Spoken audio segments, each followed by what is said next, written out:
नमस्कार, मैं हूं पवन कुमार। डायलॉगस में आपका स्वागत करता हूं। आप देख रहे हैं डायलॉगस डिकोडर हमारा। आज देश की राजनीति का एक बड़ा दिन है।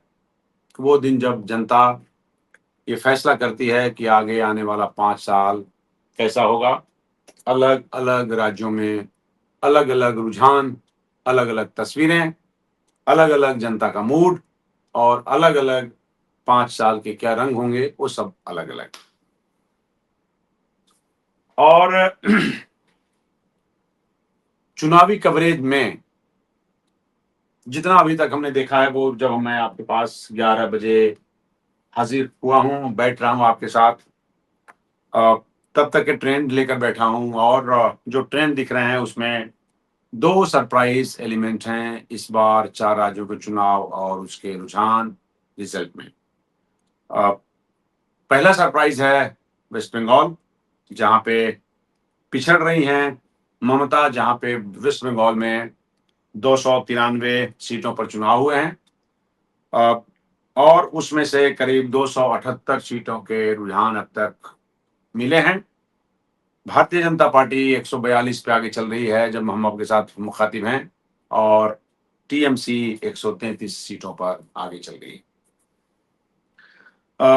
आसाम कोई सरप्राइज नहीं है। आसाम में जैसा एक्सपेक्टेड लाइन पे था, लेकिन असम में पहले से ज्यादा सीटें बीजेपी को आती दिखाई दे रही हैं। असम में टोटल 126 सीटें हैं, जिसमें से किसी को भी सरकार बनाने के लिए 64 सीटों की जरूरत पड़ती है। भारतीय जनता पार्टी 98 सीटों के साथ आगे चल रही है।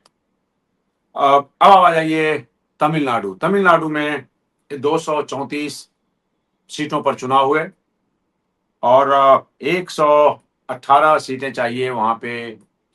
118 सीटें चाहिए वहां पे सरकार बनाने के लिए, जिसमें अभी जो स्टालिन की सरकार है, जो डीएमके की सरकार है, उसको वो उसकी हालत बहुत, डीएमके की पार्टी की हालत बहुत खराब है। बाकी जो और पार्टियां हैं वो आगे निकल चुकी हैं। टीवी के जो नई पार्टी है, विजय की पार्टी है, विजय एक्टर हैं। विजय ने बाहर एक्टिंग से हटके फिर उसके बाद चुनाव लड़ा, पार्टी बनाई, और 102 सीटों पर, जब मैं आपसे बात कर रहा हूं, विजय की पार्टी टीवी के 102 सीटों पर आगे चल रही है। एआईडीएमके प्लस, और मतलब एआईडीएमके एंड अदर्स, और उसके साथ मैं आपको बता दूं कि एआईडीएमके के साथ बीजेपी का अलायंस भी है। लिहाजा इस पार्टी को एक इंपॉर्टेंस इस तरह से दिया जाना चाहिए कि जो सेंटर में पार्टी काबिज है, वो इसके साथ मिलकर चुनाव लड़ रही है, और ये 80 सीटों पर आगे चल रहे हैं अभी तक के रुझानों के मुताबिक। डीएमके फिसड्डी सबसे तीसरे नंबर पे 50 सीटों पर आगे चल रही है। डीएमके जो स्टालिन की पार्टी है, डीएमके है। अ, सबसे खराब हालत इसकी है, और सारे सरप्राइज जितने थे उसमें से वेस्ट बंगाल के बाद जो दूसरा है सरप्राइज, वो तमिलनाडु है। तमिलनाडु में 3 पार्टियां हैं, जो वोट उन तीनों के बीच बटा है, और तमिलनाडु समझिए पहली दफा ऐसा हो रहा है जब पूरी पार्टी और उसका इक्वेशन जो है वो त्रिभुजाकार हो गया है। किसी पार्टी को स्पष्ट बहुमत आता हुआ नहीं दिख रहा है। ऐसे में वहां पे गठबंधन की क्या संभावनाएं बनेगी, कौन किसके साथ गठबंधन करेगा, क्योंकि सबसे ज्यादा सीटें टीवी को है और सबसे ज्यादा सीटें उसके बाद एआईएडीएमके को है, जिसकी सहयोगी पार्टी भारतीय जनता पार्टी वहां पे। अ, तो आगे चलते हैं दोस्तों की, जब सुबह 8 बजे मतगणना शुरू हुई, शुरू शुरू में ही जब लगने लगा कि ट्रेंड जो है वो कहीं भारतीय जनता पार्टी का समर्थन कर रहा है, कहीं ट्रेंड, जैसे फॉर एग्जांपल केरला, केरला जो है वो केरला में जो यूडीएफ है, यूनाइटेड डेमोक्रेटिक फ्रंट, उसकी वो सबसे ज्यादा सीटें लेकर आगे चल रही है। अभी जब मैं आपसे बात कर रहा हूँ, यूडीएफ के पास 97 सीटों में अब आगे है। एलडीएफ जो लेफ्ट डेमोक्रेटिक फ्रंट है, वो 40 सीटों पर आगे। बीजेपी एक सीट पर फिलहाल आगे चल रही है। अ, तो ये मोटा मोटा ट्रेंड है। पौंडीचेरी में बीजेपी आगे चल रही है। अ, तो सबसे बड़ा जो कहीं सत्ता बचाने की जंग है, कहीं सत्ता में वापस लौटने की जंग है, कहीं बदलती सत्ता बदलने की आंधी है। अ, कहीं पुरानी ताकतें कोशिश कर रही हैं कि किसी तरह जमीन पर बने रहा जाए। चेहरे पूरी तरह से राजनीति को हिला देने के मूड में हैं।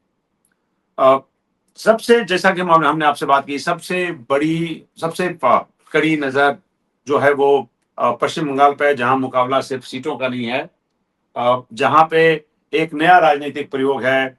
वहां पे मुकाबला सिर्फ सीटों का नहीं, वहां पे वर्चस्व की लड़ाई है भारतीय जनता पार्टी और तृणमूल कांग्रेस के बीच।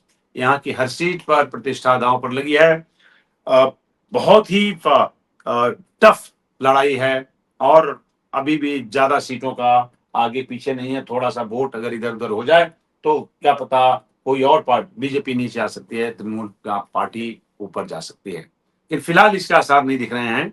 अ, शुरुआती रुझान ये संकेत दे रहे हैं कि बेहद कांटे की टक्कर है, और अभी तक के बढ़त में बीजेपी आगे है।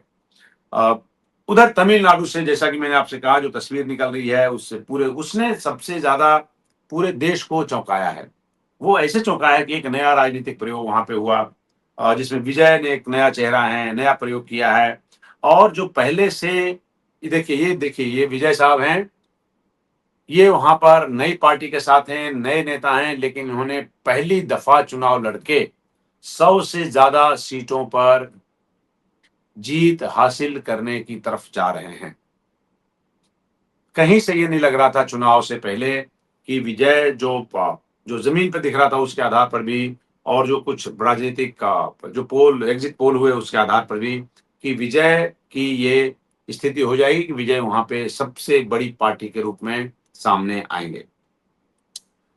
इन्होंने वहां की पारंपरिक जो राजनीति है तमिलनाडु की, उसको चुनौती दी है।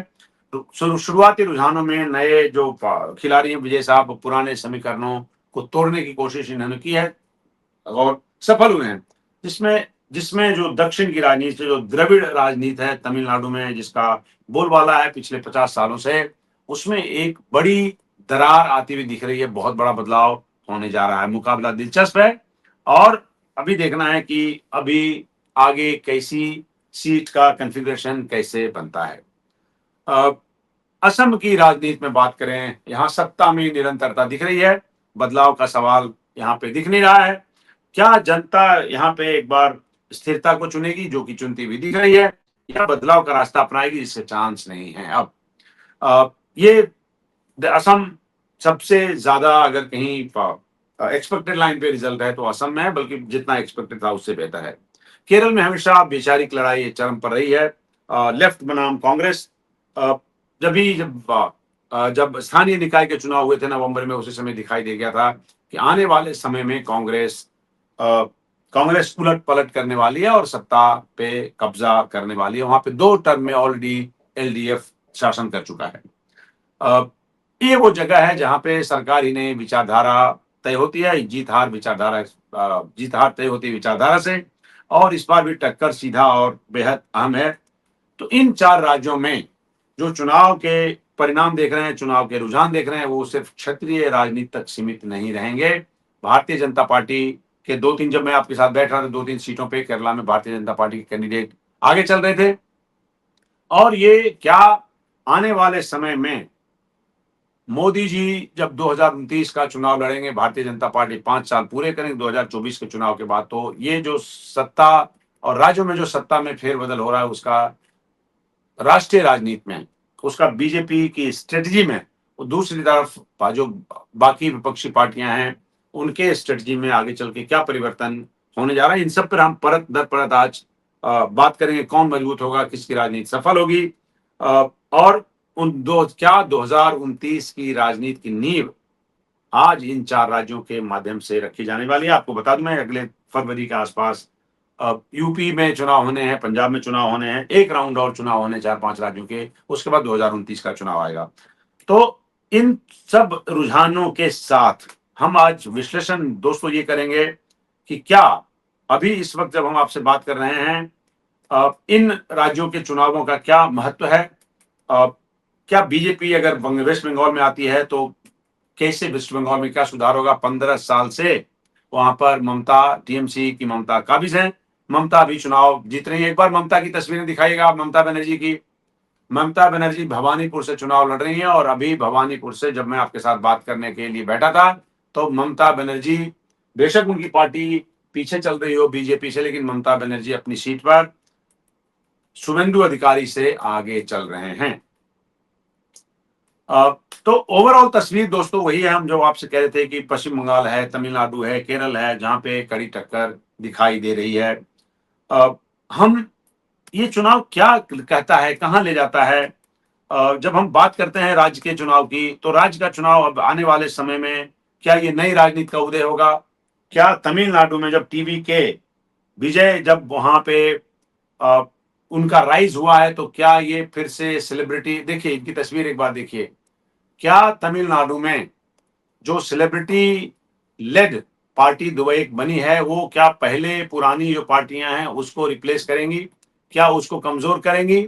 और क्या तमिलनाडु की राजनीति में क्या फेरबदल होने वाला है? इन सब पे बात करेंगे। युवा वोटर ने, टीवी के को युवा वोटर ने बहुत नजदीक से देखा और उसको उनको वोट किया, इसकी वजह से टीवी के वहां पे 101 से ऊपर जाते हुए दिखाई दे रहे हैं। बीजेपी फिर दोबारा से मैं फिर से राज्यवार शुरू करता हूं। जो मैंने अभी तस्वीरें आपको दी, वो एक शुरुआती रुझान के बारे में। अब दोबारा से चलते हैं। देखिए, बीजेपी वहां पे बहुमत के आसपास दिख रही है, और ये पश्चिम बंगाल में बड़ा उलटफेर का संदेश दे रहा है।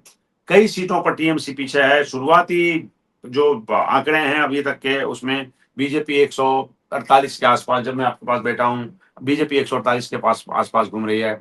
अगर ये ट्रेंड बना रहा तो वहां पे बंगाल में सत्ता परिवर्तन तय है। और जब बंगाल में सत्ता परिवर्तन तय है, तो उसके बाद बंगाल के पूरा इकोसिस्टम चेंज होगा। इकोसिस्टम में पॉलिटिक्स चेंज होंगे, इकोसिस्टम में इकोनॉमिक चेंज होगा, इकोसिस्टम में वहां पे इंडस्ट्रियल ग्रोथ में होगा चेंज, और उसके साथ ही साथ रोजगार, उसके साथ ही साथ निवेश, ये सारी सीन वेस्ट बंगाल में बदल जाएगी। और वेस्ट बंगाल, क्योंकि बड़े टाइम से बीजेपी ये कहती हुई दिख रही है कि वेस्ट बंगाल में बगल के देश से पलायन होता है और उसको वहां की राज्य सरकार बढ़ावा देती है, ये बार बार बीजेपी एक्यूज करती रही है। जबकि बॉर्डर से अंदर जब अगर कोई बाहरी व्यक्ति आता है, इस देश का, इस देश से बाहर का व्यक्ति, तो उसके लिए वो जिम्मेदारी केंद्र सरकार की है। डीएमके वर्सेस टीवी के सीधी टक्कर है। टीवी के कई सीटों पर मजबूत बढ़त बना चुके हैं। अब हम जैसा कि आपसे कह रहे हैं कि तमिलनाडु दो दो तरफा मुकाबला तमिलनाडु में नहीं है, मुकाबला वहां पे तीन तरफा हो गया। देखना ये पड़ेगा कि क्या, अगर वहां पे कोई वहां सत्ता परिवर्तन के बाद, वहां पे हार के बाद, स्टालिन जो अभी डीएमके के मुखिया हैं, उनकी हार के बाद, क्योंकि सबसे कम सीटें उन्हीं को मिल रही हैं, इस सूरत में क्या कोई संभावना ऐसी बनेगी जब पोस्ट इलेक्शन एआईडीएमके प्लस, मतलब उसमें बीजेपी भी शामिल है, उसमें टीवी के भी शामिल हैं, तो अगर एक पार्टी नहीं बहुमत के करीब पहुंचती है, तो वहां पे गठबंधन तय हो सकता है? क्या संभावना है जिसमें टीवी के और एआईडीएमके प्लस पार्टियां एक तरह से कहें वहां गठबंधन का निर्माण कर सकती है?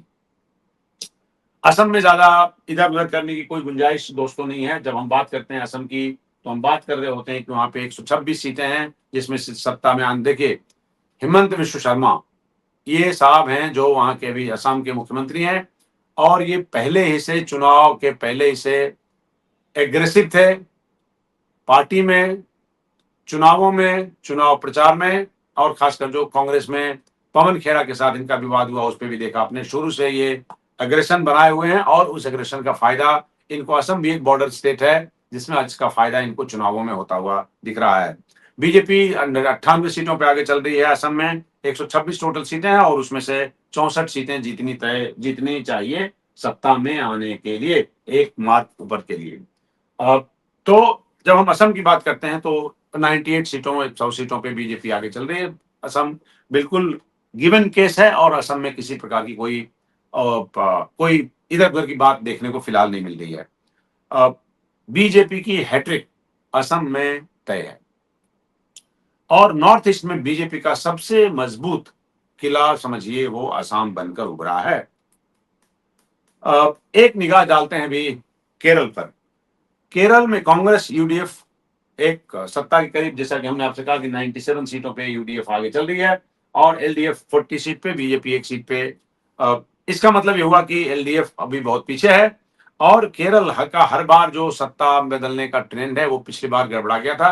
पिछली बार दो रिजीम रहे, ऐसे दो बार चुनाव हुए जिसमें वहां पे एलडीएफ सत्ता में रही और कांग्रेस वहां पे करीब 10 साल बाद सत्ता में वापसी की तरफ जा रही है। जो अभी तक की दोस्तों 5 बातें मैं आपको ये कह रहा हूं, एक निगाह डालता हूं जरा, कुछ सवाल आए हैं क्या। अ, मैं जब आपसे ये कह रहा हूं कि अभी तक की सबसे बड़ी 5 बातें क्या है, चुनाव में आपने देखा बंगाल टोटल गेम चेंजर है। अगर बीजेपी जीतती है तो राष्ट्रीय राजनीति में बड़ा झटका टीएमसी को लग सकता है। टीएमसी ने दशकों बाद शासन से कम्युनिस्ट पार्टी को वेस्ट बंगाल से निकाल निकाल बाहर किया था और बीजेपी की जो एक वेस्ट बंगाल से बाहर रहने की, इस चुनाव के बाद बीजेपी की एक जो वेस्ट बंगाल से बाहर रहने की कसक है, घुटन है, बेचैनी है, वो सब इस चुनाव के बाद बीजेपी को ईस्ट इंडिया में जो एंट्री है वो बीजेपी के लिए पूरा करने का एक वक्त मिलेगा। तमिलनाडु मैं बता चुका आपको, तमिलनाडु नई राजनीति का एक प्रयोग है। ये देखिए शुभेंदु अधिकारी साहब ये हैं अभी इस ट्रेंड में। अभी शुभेंदु अधिकारी साहब जब मैं आपके पास बैठा था तब हार रहे थे, अभी का पता नहीं। अगर ट्रेंड ऐसे ही रहे तो बंगाल और असम पूर्वी भारत पर आप समझिए बीजेपी का दबदबा होगा और 2029 की तैयारी उनके लिए और मजबूत होगी। अभी तक के बीजेपी की का जो इकबाल है वो जो एक तरह से कहें अपने अपने पीक से एक नीचे ढलान की तरफ है, उसमें काफी बीजेपी को उसको अरेस्ट करने में बहुत मदद होगी वेस्ट बंगाल चुनाव से, और खासकर जो लैंडस्लाइड विक्ट्री है आसाम में उसके बाद। कांग्रेस को सिर्फ केरल में राहत है, बाकी जगह कांग्रेस को कुछ हासिल हुआ नहीं है। बाकी जगह उनके लिए संघर्ष जारी रखने का वक्त है और ये उसी में इसका मतलब ये हुआ कि 2029 की लड़ाई उनके लिए और तेज करनी पड़ेगी और उसको सघन करनी पड़ेगी। क्षेत्रीय दल, टीएमसी को बड़ा झटका। अगर टीएमसी आप फर्ज करिए कि इस वक्त सत्ता के बहुत करीब भी पहुंच जाती है तो यह है कि पिछली साल की सीटों से टीएमसी को बहुत कम सीटें आई और बीजेपी की सीट बहुत बड़ी है, तो ऐसे में क्षत्रिय पार्टियों में टीएमसी को एक बड़ा झटका वहां पे संभवतः लगता हुआ दिख रहा है। डीएमके डीएमके को बड़ी चुनौती मिली है। डीएमके को मजबूत क्षत्रिय पार्टी है जो द्रविडियन राजनीति में उसका अपना एक महत्व है। करुणानिधि साहब ने बहुत साल तक तमिलनाडु में राज किया और उसके बाद उनके बेटे स्टालिन वो भी काफी समय से वहां के चीफ मिनिस्टर हैं। ये दिखाता है कि क्षत्रिय राजनीति में एक नए प्लेयर की एंट्री हो चुकी है विजय के रूप में। टीवी के उनकी पार्टी का नाम है। ऐसे में वहां पे अब तमिलनाडु की राजनीति में नए समीकरण कैसे बनेंगे जब पार्टियां वहां पे 3 हो गई हैं, एआईडीएमके, डीएमके और टीवीके। अब एक अब अब जब हम लोग बात करते हैं 2 वजह से, जैसे हमने कोशिश की कि साहब क्या बंगाल चुनाव का असर आने वाले वक्त में जो कंपनियां वहां काम करती हैं उनके लिए असर पड़ेगा क्या, इन्वेस्टमेंट पे उसका फर्क पड़ेगा क्या, इंफ्रास्ट्रक्चर में इन्वेस्टमेंट उस पर फर्क पड़ेगा क्या, रोजगार, एम्प्लॉयमेंट जनरेशन, ये सब शायद बीजेपी की सरकार आने के बाद परिस्थितियां बदले और जिस तरह से बाकी देश के अन्य राज्यों में जो इंडस्ट्रियल ग्रोथ की बात है वो शायद उसको रेप्लिकेट किया जाए या तो उसको कम से कम पहले का जो आधुनिक युग में जो आधुनिक जो इंफ्रास्ट्रक्चर है वेस्ट बंगाल में उसमें शायद कोई तब्दीली बीजेपी लाए, क्योंकि बीजेपी को बंगाल में टिके रहने के लिए और आगे 2029 के चुनाव में भी वोट के लिए उनको केंद्र से ज्यादा फंडिंग की जरूरत पड़ेगी और वहां पे इन्वेस्टमेंट को उनको बढ़ावा देना उनकी मजबूरी होगी। ये चुनाव दोस्तों सिर्फ सरकार बदलने का नहीं है, ये चुनाव है बल्कि भारत के राजनीति के नए नक्शे के उभार का चुनाव है। पूरब से दक्षिण तक भारत अब एक नहीं 4 अलग अलग राजनीतिक कहानियां लिख रहा है और ये फिलहाल मैं बता दूं आपको ये सभी राजनीतिक, ये अभी ट्रेंड है, फाइनल रिजल्ट नहीं है। दोपहर 12 बजे 1 बजे के आसपास तस्वीर और ज्यादा साफ होगी। हमारे कुछ और कोलीग आपको बताने के लिए उसके बाद आएंगे कि क्या अभी 12 बजे के बाद की तस्वीर क्या होगी। 12 बजे तक मैं आपके साथ बना हुआ हूं। देखिए आज का सबसे बड़ा चित्र है कि बंगाल में 5 राज्य हैं पांचों राज्यों में बदलाव के अलग अलग संकेत मिले। जो संक्षेप में मैंने आपको बताया उसमें थोड़ा सा और एक और सीढ़ी पे विस्तार के लिए चाहता हूं। बंगाल में बदलाव है, तमिलनाडु में नई एंट्री है, असम में स्थिरता है। अ, और भारत अब एक रूप राजनीति नहीं रहा बल्कि मल्टी मॉडल पॉलिटिकल पॉलिटिकल तस्वीरें वहां पे दिख रही हैं। बीजेपी का विस्तार हो रहा है, क्षेत्रीय दल वहां पे एक नए तमिलनाडु में चुनौती दे रहे हैं। इसमें एंटी इनकम्बेंसी की क्या भूमिका रही हो, ये है सेलेक्टिव है, लोकल मुद्दे हावी हैं। और 2029 का सेमीफाइनल अभी से तैयार हो रहा है दोस्तों। लीडरशिप फैक्टर बहुत बड़ा इंपॉर्टेंट है इसमें। मतदाता अब ज्यादा जागरूक है, ज्यादा रणनीतिक हो चुका है क्या, ये सारे सवाल वो हैं जो आपको बताते हैं कि कैसे राजनीति बदल रही है। और इन चार राज्यों में जो चुनाव हुए हैं उससे जो पॉलिटिक्स है उसका एक नया फ्लेवर सुना दिखाई दे रहा है। क्या ये 2029 का सेमीफाइनल है? क्या सेमीफाइनल हो भी सकता है। राष्ट्रीय नैरेटिव इसमें तय हो रहे हैं, पॉलिटिकल मैसेज डिफरेंट है, और ये चुनाव भविष्य की राजनीति का एक रोड मैप जैसा दिख रहा है। टीएमसी का गिरता हुआ ग्राफ, एंटी इनकम्बेंसी, लोकल मुद्दे, अब संगठन में थकान, नई चीजें नहीं हुई, लंबी सत्ता का असर वेस्ट बंगाल में साफ साफ दिख रहा है। वोट शेयर में एक बदलाव दिखा है, ग्रामीण वोटर शिफ्ट हुए हैं, शहरी समर्थन मिला है, और जो है नया ध्रुवीकरण वेस्ट बंगाल में दिख रहा है दोस्तों। इस वजह से सामाजिक समीकरण बदल रहे हैं। बंगाल में ऐसा क्या होगा कि ऐसी तस्वीर आ गई? बहुत ही चैलेंजिंग है। अब ऐसा ऐसा दिख नहीं रहा था जमीन पर। जो लोग गए, जिनसे बात हुई, जिन्होंने जिन जैसा कवरेज हुआ, उसमें जमीन पर ऐसा क्यों नहीं दिख रहा था? देखिए, लोकल लोगों की नाराजगी थी, 15 साल का एंटी इनकम्बेंसी था, पार्टी पर भ्रष्टाचार के आरोप थे, इस सत्ता का थकान एक फैक्टर वहां हो रहा है जिसकी वजह से टीएमसी की सीटें वहां पे कम हो रही हैं।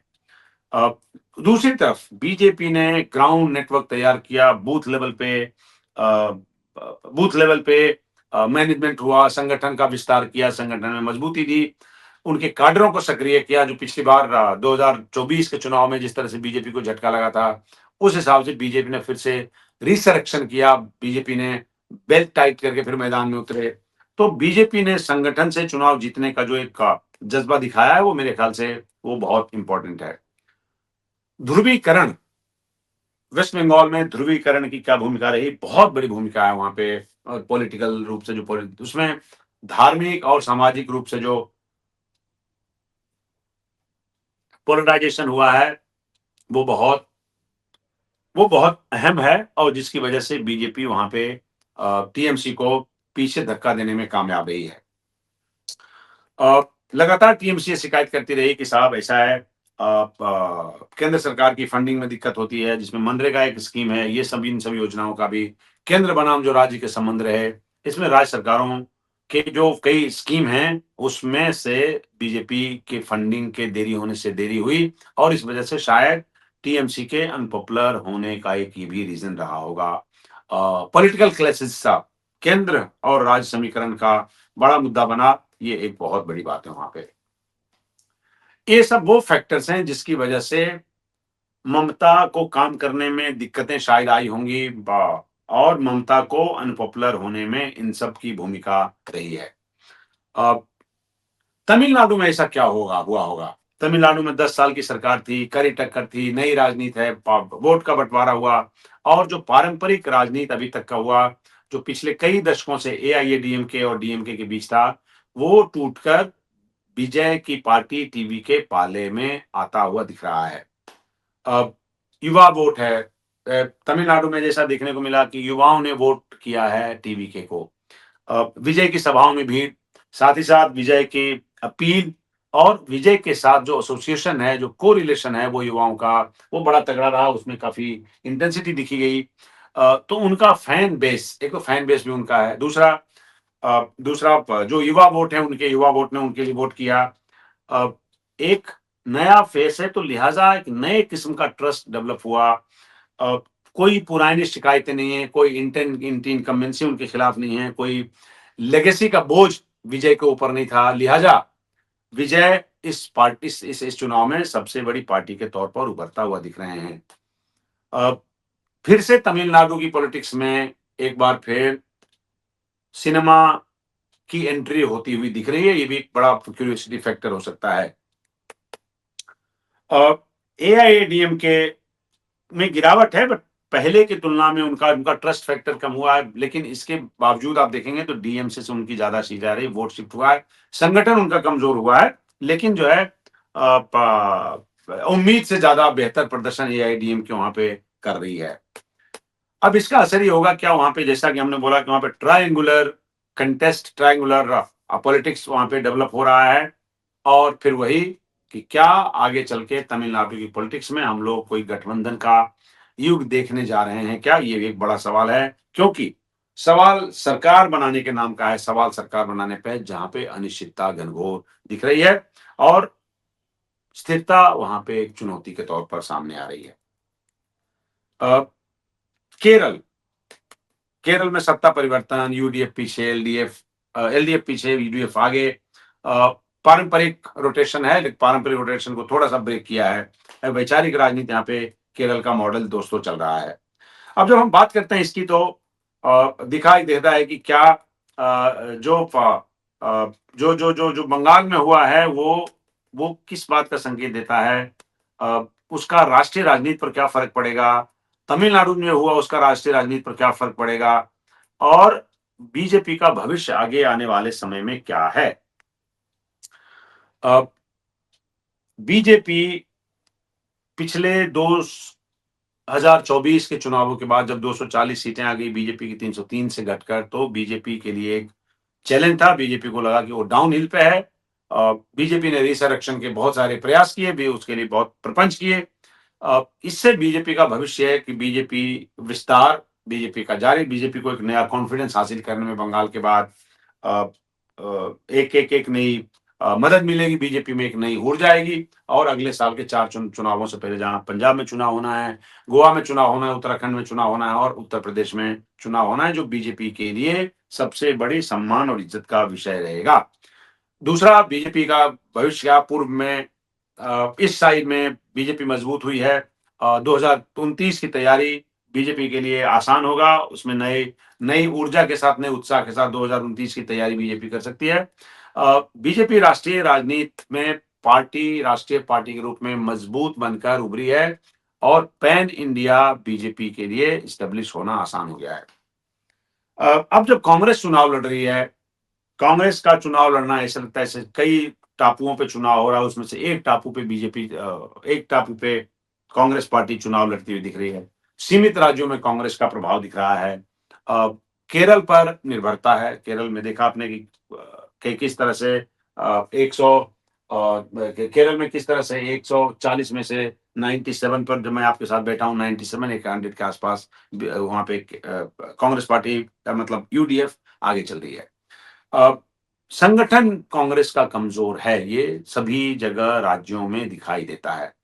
राष्ट्रीय स्तर पर कांग्रेस को 2029 के आम चुनाव, लोकसभा से पहले कांग्रेस को बहुत संघर्ष करना पड़ेगा। कांग्रेस को अपना एक नई नए नए प्लानिंग के साथ और एक नए उत्साह के साथ नई रणनीति बना के उस पर एक्ट करना पड़ेगा, नहीं तो ये गिरावट कांग्रेस को कहीं का नहीं छोड़ेगी।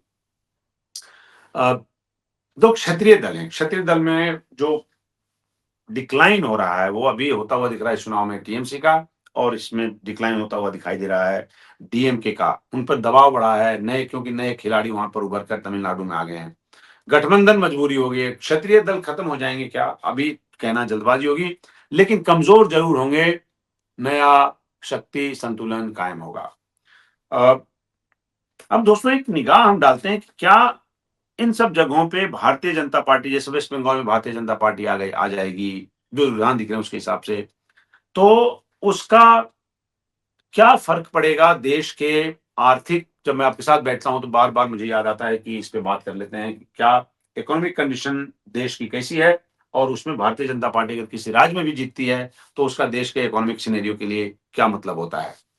देखिए, इसका बीजेपी के जीतने से एक तो एक्सपेंशन है, दूसरा केंद्र और राज्य सरकारों की में एक सिमिलरिटी होगी, एक सिनर्जी बनेगी, वो एक काम करता है और लिहाजा उसका असर स्टेबिलिटी पे पड़ता है, जिसमें से पॉलिसी में क्लैरिटी आने के लिए एक तरह से कहें तो उस पर भरोसा और भरोसा और एक कंटिन्यूटी का कॉन्फिडेंस इन्वेस्टर्स में आता है। और इसलिए जो रिजल्ट दिखाई अभी दे रहे हैं बीजेपी के आगे चलने की वेस्ट बंगाल में, और साथ ही साथ उसके सरकार अगर बनाती है तो वहां पे ये इन्वेस्टमेंट का, इकोनॉमिक मॉडल्स का और साथ ही साथ इकोनॉमिक स्टेबिलिटी, उसका माहौल बंगाल में थोड़ा बेहतर होगा। बेशक राज्यों के चुनाव हों, लेकिन short term volatility, long term stability, ये सब वो ट्रेंड हैं जो आपको स्टॉक मार्केट में और बाकी जो फाइनेंशियल मार्केट्स हैं उसमें दिखाई देता है। बाजार जो है वो राजनीतिक संकेत पड़ता है, और स्थिर सरकार और केंद्र और राज्य में सरकार अगर एक पार्टी की हो तो उसमें बाजार को बड़ी उम्मीद होती है, और बाजार में एक अनिश्चितता, बाजार में सर्टेनिटी बढ़ती है और साथ ही साथ अनसर्टेनिटी कम होती है, तो इससे इन्वेस्टमेंट का माहौल बढ़ता है, और साथ ही साथ एक बाजार में कॉन्फिडेंस है, बाजार को एक सेंटिमेंट है, वो बेहतरी की तरफ ले जाता है। आगे चलते हैं दोस्तों।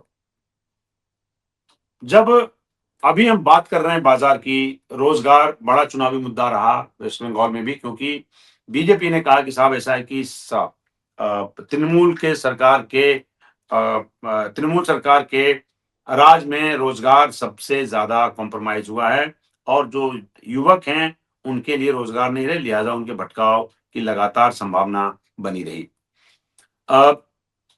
इंडस्ट्री को क्या चाहिए? इंडस्ट्री को स्थिरता चाहिए, इंडस्ट्री को, राज्यों की जो भूमिका आगे चल के इंडस्ट्री के लिए बढ़ रही है, कंपनियां आ रही हैं, इन्वेस्टमेंट कर रही है, उसमें जो स्थानीय फैसले अहम है, इसलिए राज्य सरकार पर इंडस्ट्री की निर्भरता बहुत इंपॉर्टेंट है। फर्ज करिए लैंड हो, बिजली हो, उसके साथ साथ जो लोकल स्टेट लेवल की पॉलिसी है, ये सब राज्य सरकारों की स्थिरता और राज्य सरकारों के इंटेंशन और साथ ही साथ राज्य सरकारों के विजन से तय होते हैं। इसलिए इन चुनावों का बड़ा असर होता है उस राज्य में इन्वेस्टमेंट के लिए। इसलिए बंगाल में अगर कोई स्थिर सरकार अभी बीजेपी की आती है, जो कि संभावना दिख रही है अभी ट्रेंड के हिसाब से, तो नई नीति आने की उम्मीद है, पुराने विवाद खत्म हो सकते हैं, लैंड रिफॉर्म्स और बाकी और रिफॉर्म सुधार हुए तो इंडस्ट्री लौटेगी, मैन्युफैक्चरिंग वापस लौट सकता है, और साथ ही साथ रोजगार को बढ़ावा मिल सकता है।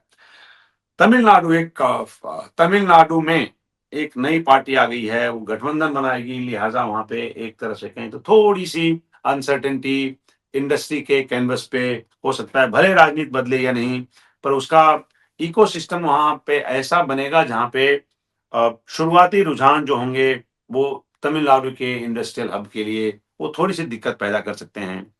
अ, असम में नए सेक्टर उभरेंगे, लॉजिस्टिक्स, एनर्जी वगैरह वगैरह, और नॉर्थ ईस्ट नया औद्योगिक इंडस्ट्रियल क्लस्टर बन सकता है, ऐसी संभावना हो सकती है। अ, जैसा कि हमने आपसे कहा कि रोजगार बड़ा मुद्दा रहा, असम में भी रोजगार बड़ा मुद्दा रहा, वेस्ट बंगाल में भी, और युवा वोट बहुत निर्णायक रहा इस सेक्टर में। अ, युवाओं का मानना है कि साहब ऐसा है कि केवल वादों से काम नहीं चलेगा, रोजगार चाहिए, अ, और इसका नतीजा देना पड़ेगा या आउटकम मिलके बताना पड़ेगा। ये युवाओं का वोट बहुत इंपॉर्टेंट है। इंडस्ट्री बढ़ेगी तो रोजगार बढ़ेगा। बंगाल में बेहतर मौका है, तमिलनाडु में पहले से रोजगार है, लेकिन अभी उसको और बेहतर करने की जरूरत है। आगे आने वाले टाइम में जो सेंटर और स्टेट के रिलेशंस कैसे रहेंगे, खासकर तब जब तमिलनाडु की सरकार और वेस्ट बंगाल की सरकार लगातार केंद्र सरकार पे आरोप लगाती रही कि केंद्र सरकार ये फेडरल स्ट्रक्चर के साथ छेड़छाड़ करते हैं। अ, केंद्र राज्य का तालमेल बहुत जरूरी है, पॉलिसी के लिए जरूरी है, पॉलिसी इसी पर निर्भर करती है, और फंडिंग का बड़ा असर पड़ता है। जहां तालमेल है वहां इन्वेस्टमेंट अच्छा है, वहां पे विकास तेज है, जहां टकराव है वहां पे इन्वेस्टमेंट में और साथ ही साथ जो फंडिंग है और साथ ही साथ जो एक जो फाइनेंशियल असिस्टेंस है स्टेट को, उसमें रुकावट है, उसमें बाधा आती है, और ये साफ साफ दिखता है। अ, आने वाले समय में जैसा कि हमने आपसे कहा, बंगाल में तालमेल बढ़ सकता है, असम में भी तालमेल बेहतर हो सकता है। और तमिलनाडु के लिए जो हालात हैं, वो अभी तय करेंगे कि अगले 3-4 दिन क्या घाल-मेल होता है, और साथ ही साथ गठबंधन के लिए, क्योंकि किसी पार्टी को स्पष्ट बहुमत आता हुआ दिखाई नहीं दे रहा है। अ, और भारत बदल रहा है, लेकिन केवल राज्यों में परिवर्तन से भारत नहीं बदलेगा। भारत बदलेगा बाज़ारों से, भारत बदलेगा रोज़गार से, भारत बदलेगा इन्वेस्टमेंट से। अ, राजनीति नई दिशा में है, ऐसा कह सकते हैं, लेकिन अलग-अलग राज्य अलग-अलग तरह की सोच रखते हैं, और जो अभी दिख रहा है, अभी ट्रेंड में अभी दिख रहा है, जो वोट किया है उसमें, अ, ये नया भारत है, एकरूपता खत्म हो रही है, और समझिए डाइवर्सिटी का एक एक का बड़ा एक एक एक, एक, एक फिर से एक बार ये दिखा है कि डाइवर्सिटी जो है वो हिंदुस्तान के केस में बहुत इंपॉर्टेंट है, और ये भारत की असली कहानी है। अ, अभी अब आगे क्या होगा, जब हम बात करते हैं नीति निर्माण की, उसमें क्या होगा आने वाले समय में? अ, क्या ये 2029 के चुनाव की उस जर्नी की तैयारी है, उन चुनाव का संकेत है? क्या रणनीति बदलने की ज़रूरत है भारतीय जनता पार्टी को, और क्या कांग्रेस को रणनीति बदलने की ज़रूरत है? राजनीति लंबी योजना पर चलती है, लंबी योजना पर काम करती है। दोस्तों, आज का परिणाम भविष्य तय करता है 2019 के लिए, 2029 के लिए, और विपक्ष के लिए एक संकेत है कि एकजुट होने का समय आ गया है, नहीं तो भारतीय जनता पार्टी से टक्कर लेना विपक्ष के लिए बड़ा मुश्किल होगा। विपक्ष एकजुट होने की कोशिश करेगा, सब कुछ भुलाकर, और साथ ही साथ गठबंधन बनेंगे, सीट शेयरिंग की अलग व्यवस्था आने वाले समय में हो सकती है। नए चेहरे उभर कर सामने आ सकते हैं आने वाले समय में। एक चलते-चलते एक बात आपको बताता हूँ कि क्या मीडिया और नैरेटिव बहुत बड़ी ताकत है क्या? जो इस चुनाव में भी दिखी है, तो मीडिया चुनाव को प्रभावित करता है क्या? नैरेटिव बनाता है क्या? सोशल मीडिया एक समानांतर ताकत आजकल बन गई है। हर व्यक्ति कंटेंट क्रिएटर है। ऐसे में सूचना तेज़ी से फैल रही है, नियंत्रण मुश्किल हो गया है। फेक और रियल दोनों चलते हैं। अब मतदाता को इसमें बड़ा कन्फ्यूज़न कई बार हो जाता है। ऐसी सूरत में अ, हम ये जानते हैं कि अ, पूरे देश की तस्वीर बदल रही है। अ, और जब यहाँ पे जब इस चुनाव में जब 2 सरप्राइज़ एलिमेंट आए हैं, वेस्ट बंगाल में और साथ ही साथ तमिलनाडु में, ये उसी बदलाव का संकेत है कि इस देश में अब भी कुछ बदल रहा है। राजनीति, अर्थव्यवस्था, समाज, तीनों नई दिशा में जाता हुआ दिख रहा, और यही इस चुनाव की सबसे बड़ी कहानी है। हम अभी चुनाव के बीच में, अभी चुनाव के रुझानों के बीच में बैठे हैं, जब आपसे बात कर रहे हैं। अ, पल-पल चीज़ें तेज़ी से बदल रही हैं, पल-पल सीटें तेज़ी से बदल रही हैं, लेकिन बीच-बीच में हम आपको आएँगे, आपको बताते रहेंगे कि इस देश में अभी जो 4 राज्यों में चुनाव हुए हैं, उसमें अभी क्या हो रहा है, और फाइनल तस्वीर यहाँ से कैसी दिख रही है। हमारे बाकी प्रोग्राम आप डायलॉग्स पर देखते रहिए। नमस्कार।